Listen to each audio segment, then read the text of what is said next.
Bulletin की शुरुआत करेंगे। सबसे पहले बात करेंगे एक महत्वपूर्ण खबर की जो जमशेदपुर से आई है, जहां जुगसलाई स्टेशन पर स्थित एबी पैलेस होटल में लेन देन को लेकर हुए विवाद में रविवार शाम संचालक टुनटुन सिंह ने कैलाश होटल के संचालक विक्रम सिंह की गोली मारकर हत्या कर दी। घटना के बाद से आरोपी टुनटुन सिंह फरार है। वहीं सूचना मिलने के बाद मौके पर पहुंची पुलिस ने मौके से 2 खोखा बरामद कर लिया है। पुलिस के मुताबिक टुनटुन सिंह और विक्रम के बीच लेन देन को लेकर विवाद था। इसको लेकर विक्रम को टुनटुन ने होटल में बुलाया था, जहां टुनटुन सिंह ने विक्रम को गोली मार दी, जिसमें उसकी मौत हो गई।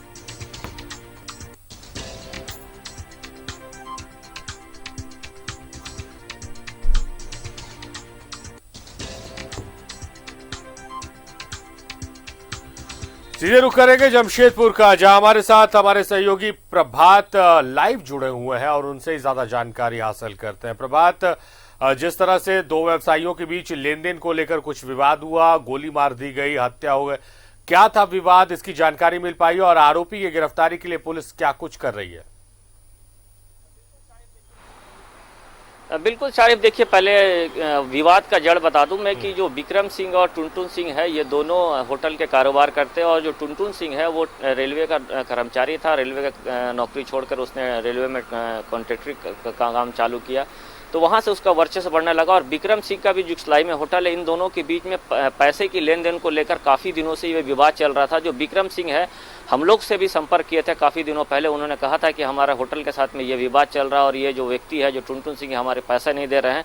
तो उसको लेकर वो हम लोगों से भी चर्चा की थी इस बात को लेकर। और जो विक्रम सिंह है वो भाजपा के सक्रिय नेता रहे हैं उस क्षेत्र में। तो ये जो पैसे को लेकर लेन देन हुई, कल देर रात में भी वही स्थिति उत्पन्न हुई। टुनटुन सिंह ने उसे फ़ोन करके बुलाया कि आप आइए, आपकी जो लेन देन के पैसे है उसका हिसाब किताब करके उसे निपटारा कर लिया जाए। लेकिन कहीं ना कहीं जो टुनटुन सिंह और टुनटुन सिंह का जो पुत्र था, उसके साथ कुछ विवाद हुआ। उसके बाद दोनों ने आर्म्स निकाला और उसके बाद उसे गोली मार दी। हालांकि एक गोली लगी या सीने में लगी। उसके बाद उसे टीएमएच ले जाया गया, जहां डॉक्टर ने उसे मृत घोषित कर दिया।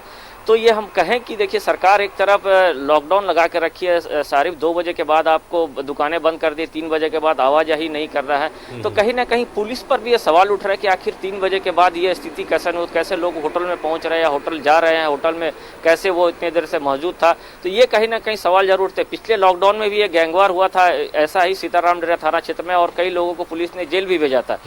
तो ये जो पैसे की लेन देन को लेकर विवाद था और इसी को लेकर ये हत्या की गई। और उसके बाद जब हत्या होने के बाद जब उसकी मौत हो गई, तो उसके बाद जो विक्रम सिंह के परिजनों ने होटल में तोड़फोड़ की, बल्कि टीएमएच अस्पताल में भी हंगामा किया। हालांकि अस्पताल में हंगामा करना उनका नहीं बनता, क्योंकि अस्पताल तो अपने भी कोविड से परेशान है और इस तरीके से वो ले जाते डॉक्टर से चेक करने से पहले ही मौत हो गई थी। तो ये हंगामा नहीं करना चाहिए था परिजन। लेकिन किसी का परिवार के लोग अगर की मौत होती है तो कहीं ना कहीं थोड़ी आक्रोश जरूर होते हैं।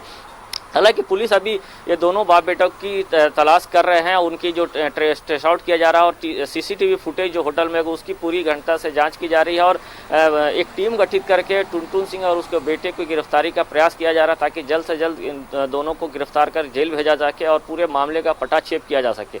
लेकिन मैं एक बार फिर से ये बताना चाहता हूँ कि कहीं ना कहीं जिला पुलिस के ऊपर सवाल जरूर उठते हैं। अगर इस तरीके से अगर लॉकडाउन की अवधि में लोग इतने ज़्यादा आवाजाही कर रहे हैं, तो कहीं ना कहीं आए दिन ये इस तरीके की घटना उत्पन्न होती है। और जमशेदपुर शहर अमूमन ये देखा गया है कि गैंगवार की स्थिति हर 1 साल 1.5 साल में बनती है। पिछले दिनों अगर हम कहें तो पुलिस ने बड़ी उपलब्धि हासिल की थी। मानगो क्षेत्र के कई ऐसे अपराधी जो बड़ी घटना को अंजाम देने के लिए आए थे, उसमें 17 से 18 अपराधियों को और करीब 30 से 40 आर्म्स भी रिकवर करके उसे जेल भी भेजा था। पुलिस भी उपलब्धि है रहा। लेकिन कहीं ना कहीं ये अगर हत्या हुई है तो जरूर सवाल उठता है कि आखिर अगर 3 बजे के बाद कैसे लोग आवाजाही की, और हत्या के बाद जो स्थिति उत्पन्न हुई है, पुलिस आसपास के क्षेत्रों में अभी पेट्रोलिंग कर रही है, ताकि दोबारा से कहीं जो विक्रम सिंह के परिवार के लोग हैं वो कहीं ना कहीं फिर घटना को अंजाम ना दे। जाहिर तौर पर प्रभात, इस तरह की घटनाएं जब होती है तो पुलिस की कार्यशैली पर एक सवालिया निशान खड़ा होना लाजमी है, और वो सवाल अब मीडिया ही करेगी। और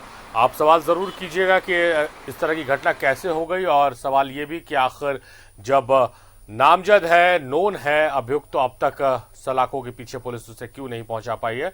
आप सवाल जरूर कीजिएगा। बहुत शुक्रिया प्रभात आपका, आप महत्वपूर्ण जानकारियों के साथ हमारे साथ जुड़े।